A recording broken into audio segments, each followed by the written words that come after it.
Under almost every video about a Chinese dark factory, the same comment shows up with dozens of likes. If machines make everything, who's left with a wage to buy it? Right behind it comes the skeptical reply. These aren't even real AI, just decades-old pre-programmed arms. Both miss the story. China isn't automating factories like this one mainly to cut costs. It's automating because within 15 years, there may not be enough people left to run one any other way.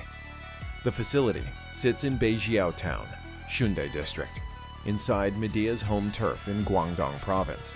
It makes dishwashers, 6 million of them a year, from a single site, with automated guided vehicles shuttling components between robotic arms of different sizes across roughly 1,000 square meters of active floor. In 2022, the World Economic Forum named it a global lighthouse, the fifth Medea site to earn that title, a badge the WEF created with McKinsey in 2018 and reserves for factories. Both organizations consider genuine leaders in Fourth Industrial Revolution manufacturing, not just automated ones. The numbers behind that badge are specific, not promotional. Unit production cost down 24%, delivery lead time down 41%, R&D lead time down 30%, defect rate down 51%, revenue up 61% over 3 years. Figures like that don't describe a factory chasing a cheaper unit cost for its own sake. They describe a factory trying to keep output climbing while its available headcount moves in the opposite direction, year after year. Rewind to 2015. The same production line ran on roughly twice today's headcount for a fraction of today's output. Annual dishwasher volume sat near 3.5 million units. By 2021, with half the workforce, that number had reached 7 million.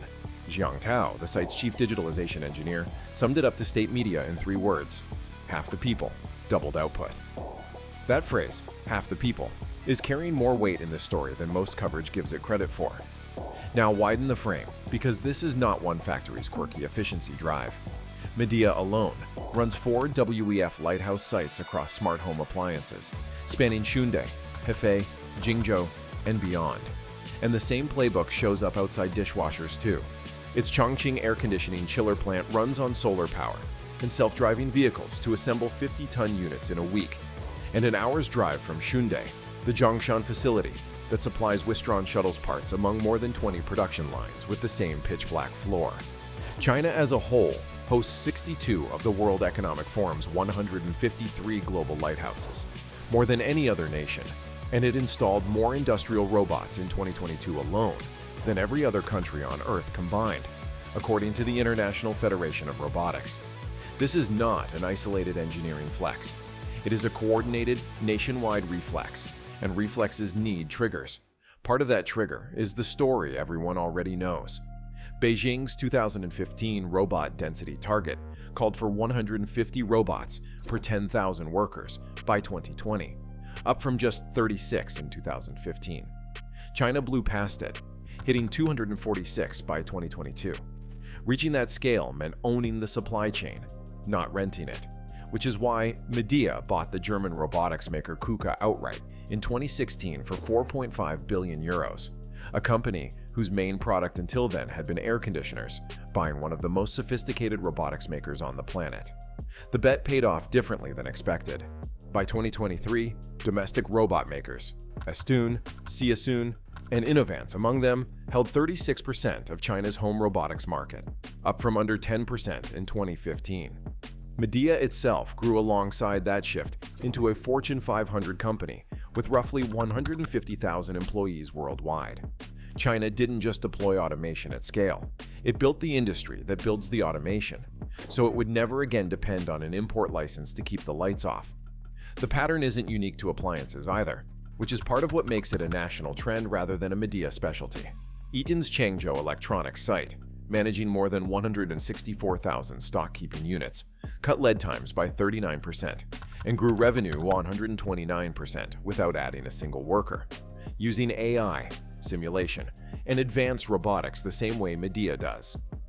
Mettler Toledo's Changzhou site and GAC Ion's electric vehicle plant in Guangzhou both earned the same lighthouse badge for the same underlying reason: more output, flat or shrinking headcount, across completely different products. 2 more data points make the same case without a single Medea product in them. Xiaomi built an 81,000 square meter smartphone facility that produces 10 million handsets a year, with essentially zero human presence on the floor.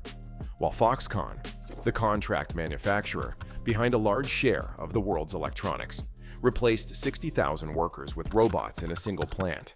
Neither company frames that primarily as a labor cost story in its own materials. Both frame it as keeping pace with orders that a shrinking, choosier workforce increasingly cannot staff fast enough to fill. Analysts who study China's labor market frame it the same way.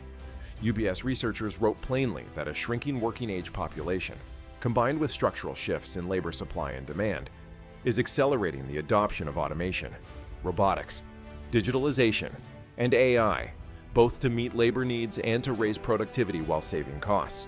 In that order. Meeting labor needs comes first in that sentence. Saving costs comes second. Coverage of Chinese manufacturing routinely flips that order, which is exactly how a demographic story gets retold as a purely financial one. The clock matters here too. Demographers who study the transition warn that other countries, India, Vietnam, and elsewhere, don't yet have the infrastructure or investment to absorb manufacturing capacity if China's contracts faster than expected. That leaves a narrow window. Automate the existing workforce's output per person fast enough to offset the shrinking headcount or risk a capacity gap nobody else is ready to fill. Hyundai's lights stay off not because Medea solved that equation elegantly, but because it is one of the few manufacturers racing to solve it at all. Robot density targets and KUKA are the part of this story every other explainer already tells. Chinese manufacturing pay did climb roughly 300% between 2006 and 2021, with average hourly wages in urban manufacturing rising from about $4.20 in 2015 to roughly $7.80 by 2024. And cheap labor did stop being the country's edge. That much is true. It's also incomplete because it quietly assumes there will always be a next generation of workers willing to stand on the line if the price is right. The population data underneath the wage chart says otherwise, and it's the part almost nobody covering these factories bothers to open. China's working-age population, people between 16 and 59, peaked back in 2011. By last year, that group had fallen to 61.3% of the total population, down from 62% the year before, according to the National Bureau of Statistics. The national labor force itself peaked in 2015 at roughly 801 million people and has shrunk every year since. Births hit 8.9 million in 2024, the lowest figure since 1949, the year the People's Republic itself was founded. None of these are projections. They are numbers already on the books. Manufacturing feels this first and hardest because it competes hardest for young, physically able labor. A 2025 study from the Chinese Academy of Sciences projects that the pool of people aged 15 to 59 available for industrial work will shrink by 18% by 2035. That's not a distant curve on a slide deck for some future finance minister to worry about. It sits comfortably inside the working life of anyone standing on a Medea line today, and inside the planning horizon of every factory manager deciding what to build next. Provincial governments from Guangdong to Zhejiang are already writing that shortfall into their 5-year industrial plans, treating automation less as a competitive upgrade and more as a load-bearing wall for output targets that human hiring alone can no longer support. There's a second layer beneath the raw numbers, and it shows up in interviews more than statistics. Demographer Yi Fuxian told the Washington Post that China's role as the world's factory was built almost entirely on people born 1960 and 1980, a generation willing to do manufacturing work without complaint, at scale, for decades. The generation now entering the workforce largely is not. A national labor union survey found a structural gap already opening in traditional manufacturing roles, as younger workers gravitate toward higher-paid, more comfortable service jobs instead, and firms in technology hiring for skilled roles report a 12% drop in STEM graduates entering the workforce since 2020. Migrant workers taking jobs outside their home province dropped from 33.2% to 22.8% between 2008 and 2024, and the share working outside their home county at all slipped from 62.3% to 59.6% over the same stretch. A shrinking labor pool is stacking on top of a labor pool that increasingly doesn't want the job, or the commute to reach it, at all. None of this is evenly distributed yet, which matters for how fast the rest of the country can actually follow Shunda's example. A 2025 industry report estimated that only about a quarter of Chinese manufacturing firms have achieved significant automation so far, and industrial robots still cost anywhere from $50,000 to $150,000 per unit. A price tag that stays out of reach for the small manufacturers who make up roughly 60% of the sector. Media's lights out lines are not the national average. They are the direction the average is being pushed toward, whether smaller competitors can afford the transition or not. That 25% adoption figure comes from a 2025 China Economic Journal report. The rest of the sector is still running on human hands, which is exactly the population that's shrinking fastest. Put the demographic and wage forces together, and the comment section worry changes shape entirely. It stops being, will robots replace the buyers, and becomes something closer to what happens when the workers physically aren't there to replace, whether a robot wants the job or not. A widely cited McKinsey estimate suggests up to 220 million Chinese workers may need to switch occupations because of automation by 2030. Most coverage reads that figure as pure job loss, robots pushing people out the door. Read against the demographic curve underneath it. It can just as easily be read as the exact sized gap automation is being built to backfill because that many fewer young workers are entering factory floors in the first place. The economics underneath the joke are real too. Oxford Economics estimates China's shrinking workforce could shave roughly half a percentage point off annual GDP growth over the next decade, and labor-intensive exports like textiles and electronics already fell 8% between 2020 and 2024 as some production shifted toward Southeast Asia. Demographers studying the trend have warned that if China's manufacturing capacity shrinks faster than other countries can build up to replace it, the result for consumers everywhere is less efficient manufacturing and higher prices on everyday goods, from phones to sneakers to electric vehicles. So the "who's left to buy it" comment isn't paranoia. It's a real macroeconomic question that trade economists are already modeling, just usually without the punchline attached to a comment section. That reframes what a lights-out dishwasher line in Shunde is actually for. It is not primarily a cost-cutting device, and it is not primarily a jobs destruction device either. It functions closer to an insurance policy against a headcount shortfall the country cannot fix by raising wages, because there may not be enough working-age people left to hire at any wage. Media's own site leaders describe the shift in output terms, not payroll terms, telling reporters their factories faced a very big challenge meeting demand with the workforce they had. That is language pointed at capacity. It is not language pointed at cost. That insurance doesn't automatically show up as a discount at checkout, and viewers who've spent careers on factory floors are right to point that out. One commenter with decades in robotics and automation put it bluntly: this level of automation isn't built to make things cheaper for buyers. It's built to protect margins and keep shipping product regardless of who's available to make it.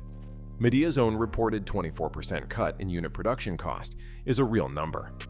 Whether that saving ever reaches a customer's receipt is a separate question the company has no obligation to answer, and mostly hasn't. That's also where the just old preprogrammed arms comment misses the mark. These lighthouse sites run on digital twins, closed-loop AI quality systems, and IoT platforms feeding real-time data back into production planning in ways the 2015-era Dongguan prototypes never could. Media's Thailand facility even deploys generative AI specifically to shorten new hire training time. Because in a tight labor market, getting a human up to speed fast matters just as much as removing one from the line entirely. Beijing's policy response looks less like cost management and more like triage.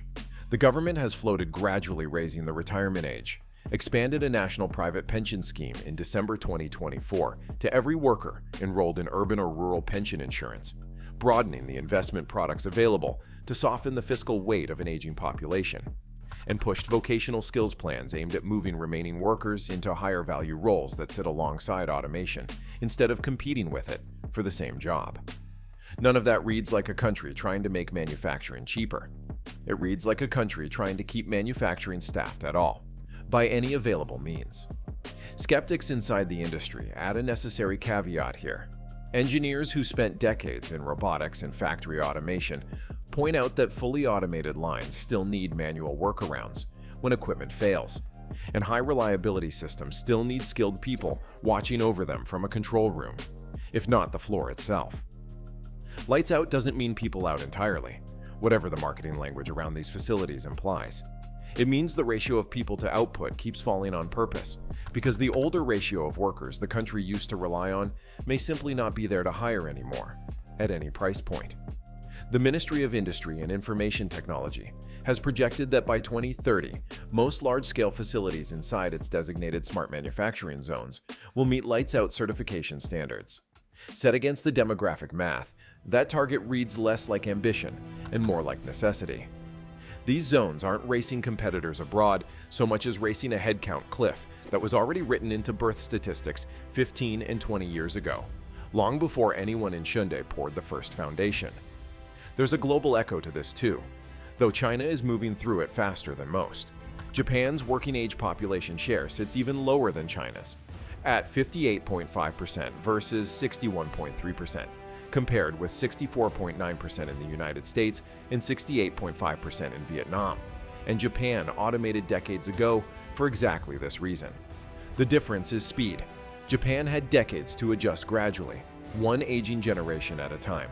China is trying to compress a similar transition into a much shorter window, which is part of why 62 of the world's smart factory lighthouses sit inside its borders rather than spread evenly across every aging economy on the planet, and why some of Media's own hedges now sit overseas, in Vietnam, Egypt, and Thailand. Closer to younger workforces, the domestic market can no longer guarantee. One comment under the original coverage joked that science fiction called this decades ago, Star Trek's Borg included, all assimilation and no coffee breaks. The joke lands, but the real trigger here is less dramatic than a hive mind and more mundane than a corporate cost-cutting memo. It's a birth rate chart from the 1980s finally arriving at a factory floor in 2026, on schedule, exactly when demographers said it would. So the honest way to frame the $1.2 billion question hanging over Hyundai isn't, how did China get this good at automation? It's closer to what happens when a country starts running out of the one input every earlier industrial revolution assumed would keep growing: people. Medea isn't waiting to find out. Increasingly, neither is the rest of Chinese manufacturing. If this kind of story matters to you, there's more like it coming. Subscribe so you don't miss it.